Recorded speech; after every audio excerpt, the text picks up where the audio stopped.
In the mid-90s, the world became captivated by the O.J. Simpson trial, a gripping saga that unfolded in real time.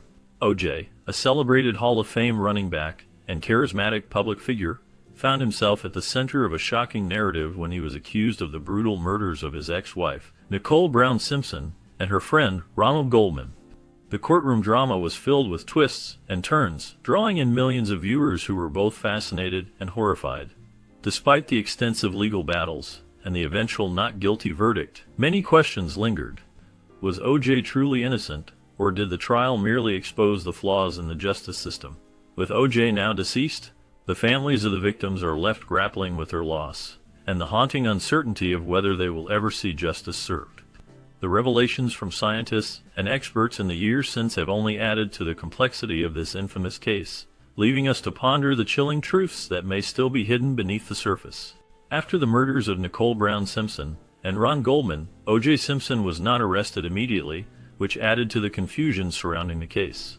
The events that unfolded in the days following the crime were as perplexing as the murders themselves. Simpson, who was a well-known football star and actor, claimed his innocence, yet his actions seemed to suggest otherwise. Instead of cooperating with the police, he went into hiding, leading to a dramatic low-speed chase in a white Bronco that was broadcast live on television. This chase captivated the nation and raised many questions about his guilt or innocence. While he maintained that he was not involved in the murders, his behavior, including the flight from law enforcement, led many to speculate about his possible involvement. The public was left confused, trying to reconcile his claims of innocence with the actions he took during that tumultuous time. The media frenzy surrounding the case only intensified the scrutiny of his every move, making it difficult for anyone to form a clear opinion about his guilt or innocence. The combination of his celebrity status and the bizarre circumstances surrounding the case created a complex narrative that continues to intrigue and baffle people to this day. The trial was unlike anything seen before it. It was the first time such a high-profile case was nationally televised, turning it into a captivating national spectacle in 1994 and 1995. People were glued to their screens, eager to see the whole drama unfold. The O.J. Simpson trial captured the attention of millions across the country. Viewers watched as the courtroom became a stage for intense legal battles, emotional testimonies, and shocking revelations. The media frenzy surrounding the case was unprecedented, with news networks providing round-the-clock coverage. This constant stream of information kept the public engaged and often polarized opinions. The trial not only highlighted issues of race, celebrity, and justice, but also changed the way legal proceedings were covered in the media. The fascination with the trial reflected a broader cultural moment, as Americans became invested in the lives of those involved.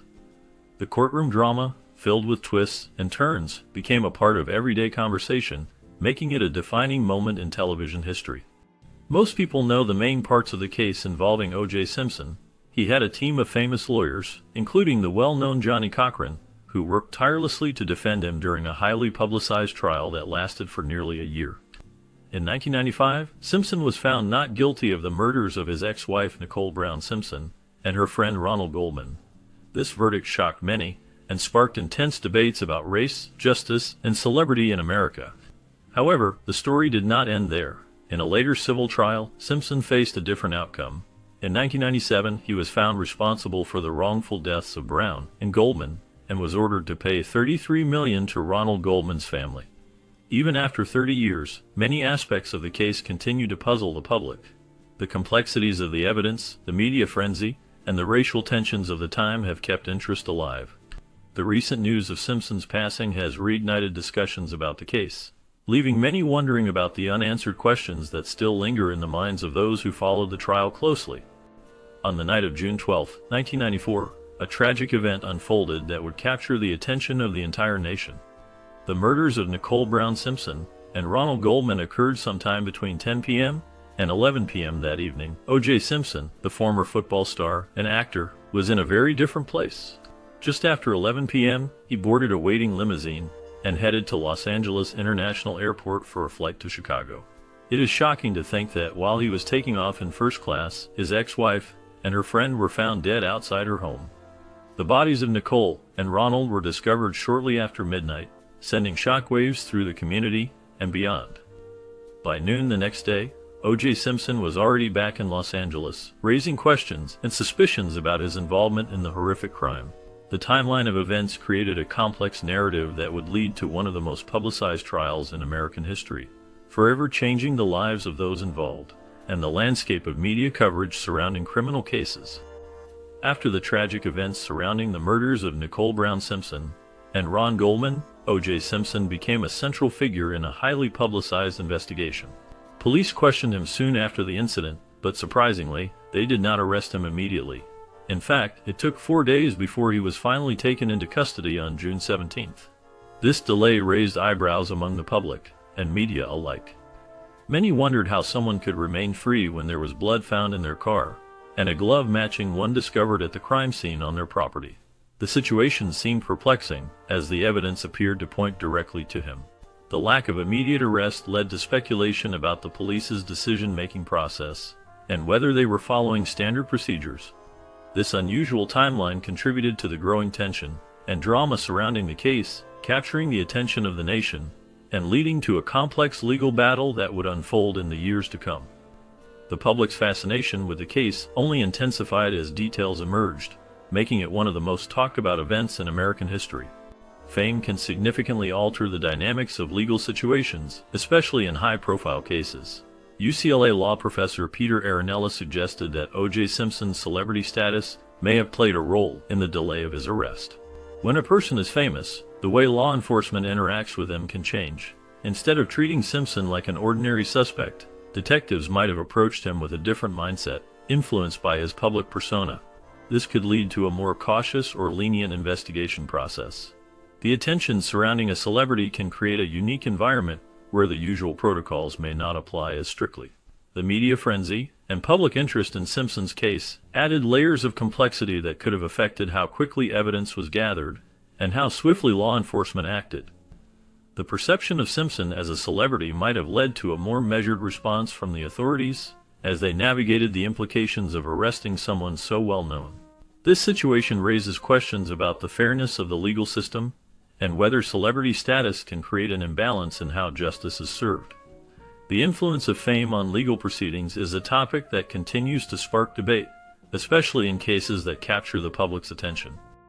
In the early afternoon of June 17th, the police made a shocking announcement that O.J. Simpson was now a suspect in the murders they were investigating. This news sent ripples through the nation, as Simpson was one of America's most beloved sports figures. For a tense period, many wondered if he would attempt to escape from the authorities. The situation escalated as the hours passed, with the public holding its breath, fearing that Simpson might go on the run. However, around 6:00 p.m. that same evening, Simpson made a call to 911, revealing his location. He was in the back seat of a white Ford Bronco, driven by his friend Al Cowlings. In a dramatic turn, Simpson had a gun to his head, and they were slowly cruising down the freeway. This moment became a gripping saga, covered extensively by both local and national news outlets. Millions watched as O.J. Simpson, threatening suicide, made his way toward his home in Brentwood. The chase raised many questions, especially regarding how Simpson could later plead not guilty to the crimes when his actions that day seemed to suggest otherwise. The entire nation was captivated by the unfolding drama, as the police and the public anxiously awaited the outcome of this extraordinary situation. Years later, in an interview for Fox TV, O.J. Simpson tried to explain his actions during a tumultuous time in his life. He expressed that he felt as if he had lost all the respect and admiration he had built up over the years. The tragic deaths of his ex-wife and her friend hit him hard, leaving him feeling as though a part of him had died too. He described this loss as a deep wound, one that attacked his very identity. Simpson conveyed that the events surrounding their deaths were not just a personal tragedy, but a complete destruction of who he believed he was. The pain of losing them felt intertwined with the loss of his own self-worth and public image. He struggled with the idea that his life had been irrevocably changed, and the respect he once commanded had vanished. This sense of identity crisis left him grappling with feelings of confusion and sorrow as he tried to make sense of the chaos that had unfolded in his life. Initially, the trial for O.J. Simpson was set to take place in Santa Monica, the location where the crime occurred. However, concerns arose regarding potential bias in the jury selection process. Santa Monica has a predominantly white population, which led to fears that a jury from this area might not be impartial. As a result, the decision was made to move the trial to downtown Los Angeles. This change in venue was significant, as it allowed for a more diverse jury pool. Ultimately, Simpson ended up with a jury that was mostly black. Some critics speculated that this was a strategic move to avoid a predominantly white jury, suggesting that the change was intentional. However, one of the lead prosecutors, William Hodgman, firmly denied these claims. According to Hodgman, the primary reason for relocating the trial was logistical. At that time, many major cases in Los Angeles County were being tried downtown, and moving the case there was simply a way to keep the judicial process moving efficiently. It was not about manipulating the jury or avoiding any particular demographic. The focus was on ensuring that the trial proceeded without unnecessary delays, reflecting the realities of the court system in Los Angeles during that period. Hodgman explained that the prosecution aimed to start the trial and move forward without any delays. This decision was more practical than anything else. They understood that the case would eventually be tried downtown, so they thought it made sense to begin there. By starting the trial in the downtown area, they could organize everything effectively and get the proceedings underway without unnecessary delays or complications. The prosecution faced numerous challenges, including the high-profile nature of the case and the intense media scrutiny that surrounded it. They needed to present their evidence clearly and convincingly to the jury while also managing the public's perception. The strategy involved careful planning and coordination among the legal team to ensure that every aspect of the trial was addressed.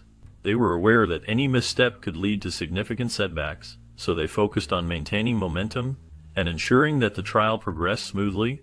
This approach was crucial in navigating the complexities of such a high-stakes legal battle. Prosecutors Marcia Clark and Christopher Darden led the trial against O.J. Simpson, but many observers noted that their strategy lacked focus. Instead of starting with the strong physical evidence against Simpson, they chose to highlight his alleged history of domestic violence against his ex-wife. This decision hinted at a troubling pattern in their approach. Throughout the trial, the prosecution often veered off course, spending excessive time on minor details while failing to emphasize the most crucial points of their case. Judge Lance Ito struggled to keep the proceedings on track, which contributed to the trial dragging on for over a year. This lengthy process made it the most extended criminal trial in California's history.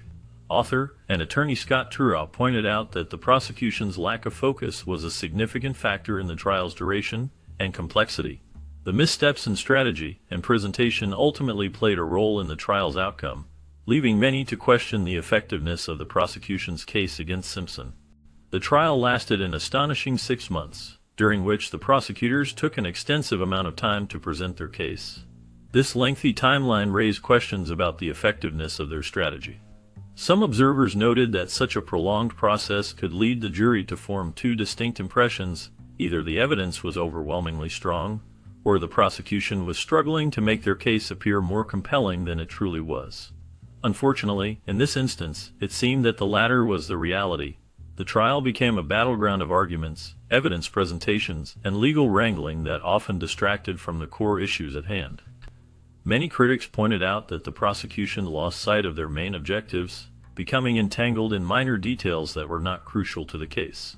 This lack of focus may have contributed to the jury's perception that the trial was being unnecessarily stretched out, ultimately impacting their decision-making process. The drawn-out nature of the proceedings left a lasting impression on both the public and the legal community, highlighting the challenges faced by the prosecution in maintaining clarity and purpose throughout such a high-profile case. The trial surrounding O.J. Simpson was marked by intense scrutiny and speculation about his potential accomplices. Many believe that O.J. did not act alone in the alleged crime, leading investigators to focus on two key individuals: Al Cowlings and Jason Simpson. Al Cowlings, a close confidant and childhood friend of O.J., became a person of interest due to their long-standing relationship. His loyalty to O.J. raised questions about whether he might have played a role in the events leading up to the crime. Meanwhile, Jason Simpson, O.J.'s son from his first marriage, also came under the spotlight. The prosecution and defense both considered the possibility that Jason could have been involved, given his connection to O.J. and the family dynamics at play. Despite the close monitoring of both Al and Jason, law enforcement struggled to gather concrete evidence that would prove O.J. had an accomplice. The lack of definitive proof left many questions unanswered, contributing to the ongoing intrigue and controversy surrounding the case. The investigation into the relationships and actions of those close to O.J. continued, but as of now, no substantial evidence has emerged to confirm the suspicions of collaboration in the crime. The testimony of the first officers at a murder scene is usually crucial, but in O.J. Simpson's trial, the prosecution made a significant error by relying on Mark Fuhrman's testimony. Fuhrman was called to discuss the evidence he found, including the infamous bloody glove discovered on Simpson's property. Initially, Fuhrman appeared to perform adequately while testifying for the prosecution. However, the situation took a turn during cross-examination by the renowned attorney F. Lee Bailey. As Bailey pressed Fuhrman, the case began to unravel.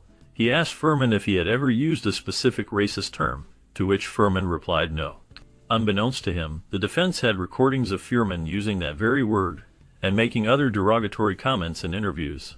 This revelation raised suspicions that Fuhrman might have planted the glove on Simpson's property. When further questioned about whether he had ever planted evidence, Fuhrman invoked his Fifth Amendment right against self-incrimination, which only deepened the doubts surrounding his credibility. In a PBS interview, prosecutor William Hodson admitted that they were aware Fuhrman could be a liability, but chose to take a risk by using him anyway. This decision ultimately led to significant complications for the prosecution, casting a shadow over their case and contributing to the trial's dramatic twists. Then finally, it was time for O.J. Simpson to try on the glove.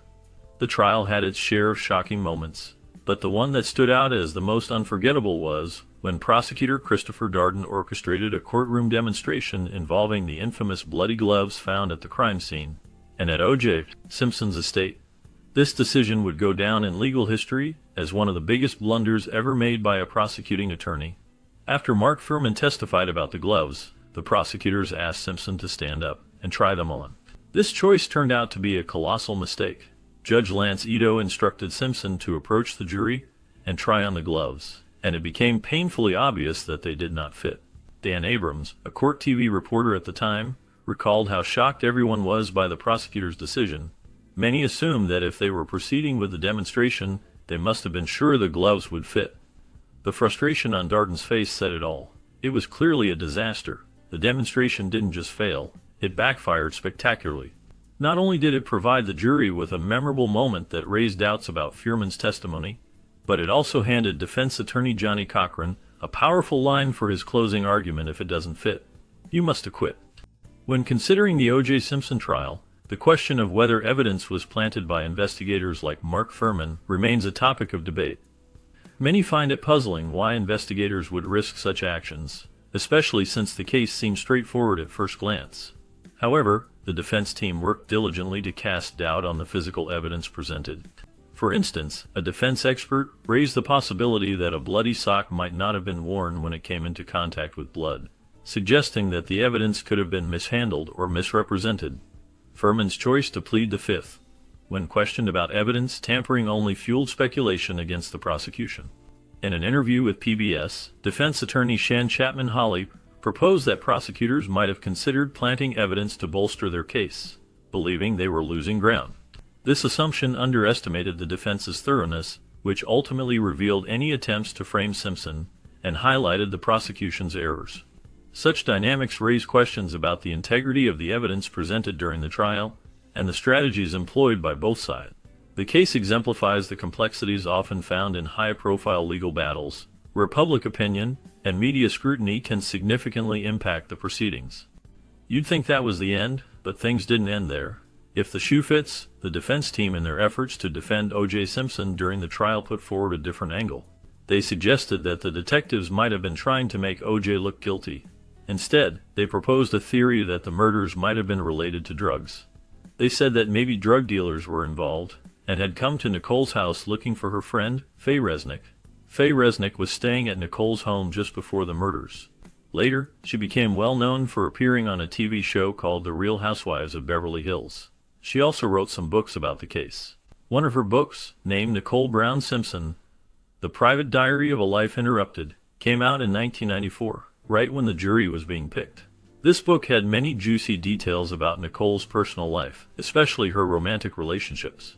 Because of this, Resnick's credibility as a witness for the prosecution was not very strong, even though she firmly believed that O.J. had abused Nicole and was responsible for her death. Another book by Resnick, titled Shattered in the Eye of the Storm, was published in 1996. This book talked about how the trial had affected Resnick personally. As if that didn't already complicate things, an Italian shoemaker got involved. This shoemaker, Bruno Magli, received some unexpected publicity for his shoemaking business when a bloody print at the murder scene perfectly matched a size 12 of one of his original Bruno Magli Lorenzo boots. O.J. Simpson denied having the shoes, but oddly enough, there were actually photos showing him wearing them on 2 separate occasions. Sam Poser, who worked at the Bloomingdale store, remembered O.J. being nice when he showed him the shoes, but he couldn't recall if O.J. eventually bought them. Instead, O.J. purchased other comfortable clothes. What stuck in Sam's memory more was what O.J. didn't buy. Later, after the criminal trial, they found a picture of O.J. wearing the shoes at a Bills game. During the civil trial, they finally agreed that O.J. was indeed wearing those shoes. Sadly, if they had found that picture before the criminal trial, things might have been different. The most shocking part about the O.J. Simpson case is the missed opportunities regarding certain important witnesses who were not interviewed. Surprisingly, the prosecution's troubles convincing the jury went beyond the evidence they presented. 2 witnesses were ready to testify, but prosecutor Marcia Clark chose not to call upon them. Jill Shivey and Skip Junis both had crucial information that could have influenced the trial's outcome, yet they never got their chance in court. Jill Shivey almost collided with O.J. Simpson as he was allegedly speeding away from the crime scene. She witnessed him racing through the streets, ignoring traffic lights. However, Clark decided against letting her testify after Shivey appeared on a tabloid TV show and sold her story for $5,000. Clark felt that this action damaged Shivey's credibility, leading to her exclusion from the stand. On the other hand, Skip Junis spotted Simpson at the Los Angeles International Airport throwing something away. What Simpson discarded could have been crucial evidence, but Junis never had the opportunity to share his observations in court. He expressed confusion about why he was not called to testify, telling reporters that he did not understand why his information was not considered important enough to be heard. These missed opportunities highlight how the prosecution overlooked witnesses with significant information. Jill Shivey's credibility was questioned due to her tabloid appearance, while Skip Junis was left wondering why his testimony was deemed insignificant. The absence of their voices in court could have had a substantial impact on the trial's outcome. The trial of O.J. Simpson was a complex case that involved many different topics, but one crucial aspect that did not receive enough attention was the DNA evidence. Scientist Gary Sims testified that the blood found in O.J. Simpson's car matched the DNA of both Nicole Brown Simpson and Ronald Goldman. This was significant because O.J. Simpson and Goldman had no prior connection before Goldman's tragic death. The DNA evidence should have been compelling, yet during her closing speech, Mara Clark, one of the lawyers, mentioned it but failed to emphasize its importance. Instead, her points got lost among the many other details she was discussing, which may have confused the jurors rather than clarifying the case. PBS commentator Hodgman pointed out that the lawyers might have overestimated the jury's ability to grasp the complicated details presented throughout the trial. Even Christopher Darden, another lawyer on the team, repeated several points that Mara Clark had already made instead of honing in on the critical DNA evidence. This lack of focus made it more challenging for the jury to understand why the DNA proof was such a significant factor in the case. Many people today think O.J. Simpson might have actually hurt his ex-wife and her friend. This belief is widespread, yet it is confusing how he was not found guilty in court. Experts who discussed the trial on PBS suggested that understanding a football game might help explain why Simpson was acquitted. They noted that Simpson's defense team, made up of skilled and experienced lawyers, performed exceptionally well. In contrast, the prosecution team appeared overconfident and lacked professionalism, which hindered their case. This allowed Simpson's dream team to exploit weaknesses in a legal system that had its flaws. One of Simpson's lawyers, Allen, offered a different perspective. He argued that the trial demonstrated how the legal system can sometimes function too effectively. In an interview with PBS, Allen mentioned that people often prefer an older system where the prosecution does not have to work as hard to prove their case. In this older system, trials did not always adhere to the rules set out in the Constitution, and fairness with evidence was not guaranteed. It's possible that O.J. Simpson might not be guilty, and it's hard to imagine how we would react if we were wrongly accused of such a terrible crime. However, it's unlikely that most of us would write a book about how we might have done the crime we were accused of, But that's exactly what Simpson did in 27. He announced a book initially called, "If I Did It, This Is How It Happened." Before the book could be released, Simpson did a TV interview with Fox where he talked about how the crime could have happened, as if he were confessing. Even though he called it a hypothetical confession, many people didn't see it as just a made-up story. The book's release was stopped, and then something surprising happened.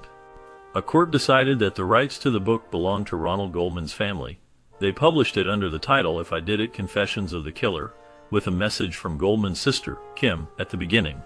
Simpson said he wanted to write the book to support his and Nicole's children financially, but now any money made from it will go to pay the Goldmans what Simpson owes them from a previous court decision.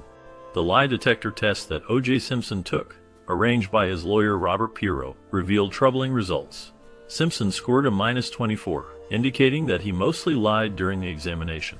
While the results of a lie detector test cannot be used as evidence in court, they can significantly influence the direction of an investigation and assist lawyers in crafting their defense strategies.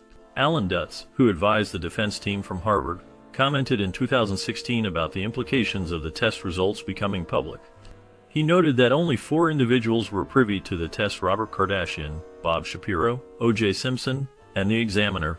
Dutz was not among them, raising concerns about a breach of attorney-client confidentiality. Many who followed the trial, the infamous car chase, and Simpson's history of domestic violence were displeased with his return to public life. Even those who opposed his comeback eventually resigned themselves to the situation, feeling it was futile, especially as Simpson showed no remorse, and often appeared to mock the circumstances surrounding his past. This was the same man who, after being acquitted of murder, sought to profit from a book titled "If I Did It," which was seen as a shocking and tasteless attempt to confess to the killings. The book's cover design, with the words "I did it" in bold red, and "if barely visible," added to the absurdity of the situation. The public reaction ranged from laughter to disbelief, as it felt like a cruel joke that everyone was forced to acknowledge. The question of whether society could forgive Simpson, despite his lack of remorse, led to deeper reflections on whether individuals could forgive themselves for feeling powerless in the face of perceived injustice. The entire ordeal transformed into a dark comedy, with many turning to platforms like Saturday Night Live to cope with the absurdity of it all. There was a sense of relief when O.J. Simpson ended up going to prison, but this time it was for robbery. This crime did not seem as significant as the other wrongdoings that had haunted him, particularly the infamous not guilty verdict in the murder trial. While his prison sentence felt like a small step toward justice, it was overshadowed by the fear that he would eventually be released again. Since his release 7 years ago, Simpson's relationship with the public has been complicated. Unlike Mike Tyson, who served time for rape and has since become a somewhat lovable figure, O.J. has not fully reconnected with society. He has not been completely forgiven for his past, yet he has not faced total rejection like Bill Cosby or Roman Polanski. People often enjoy his work in films like Roots or The Naked Gun without feeling the need to express disdain for him first. This raises questions about why some individuals can make comebacks while others cannot. For the families of his victims, the pain remains. Fred Goldman, Ron Goldman's father, has consistently emphasized the need for true justice. Even after more than 30 years, he expressed that hope for accountability has faded. His words reflect a struggle between wanting to move on and the burden of holding on to the memory of a loved one lost to violence. The idea of forgiveness is complex. It requires understanding the harm caused. While some may find solace in the internet popularity Simpson has gained, the Goldmans have not let him off the hook. They continue to feel the deep hurt from the past. Fred Goldman's reflections suggest that even with Simpson gone, there is still work to be done. The notion of forgiveness exists, but it is not the only path forward. The journey toward healing and justice remains ongoing. Simpson had a serious final conversation with his longtime lawyer, Malcolm Lever, not long before Easter. They were at Simpson's rented house near the Las Vegas Strip. Lever remembered that day well. Simpson was sitting on the couch, relaxed, sipping a beer, and flipping through channels on the TV. This was the last time they had a real back-and-forth talk. Usually, it was Simpson who updated Lever on the latest news, but this time, they were both catching up. About a week later, on April 5th, a doctor provided an update on Simpson's health. Lever described it as Simpson's transition. When Lever visited Simpson last week, it was clear that his health was deteriorating. Simpson was too weak to do much. All he could manage was to ask for water, and decide between watching a golf tournament or a tennis match on TV. On April 10th, Simpson passed away after fighting prostate cancer for about a year at the age of 76. His body was cremated on Wednesday morning at around 10 a.m. Pacific Time. Lever confirmed this information in a statement to CBS News. Simpson's family posted on X, previously known as Twitter, on April 11th, saying he succumbed to his battle with cancer while surrounded by his children and grandchildren. However, Lever mentioned that only one person was with Simpson when he passed away. This individual, described by Lever as a close family member, was not named. Lever, who had been handling Simpson's affairs since 2009, shared some details about the former football star. Simpson was known for his roles as a movie actor, sportscaster, television pitchman, and infamous celebrity murder defendant. He had several discussions with Lever before his passing. When asked about the possibility of Simpson confessing on his deathbed, Lever avoided the question, believing it was an attempt to shift the focus from the seriousness of the situation to sensationalism and entertainment. Regarding Simpson's health, Lever mentioned that there are no plans to study his body for signs of chronic brain trauma, despite the possibility of him sustaining head injuries during his 11 years as an NFL running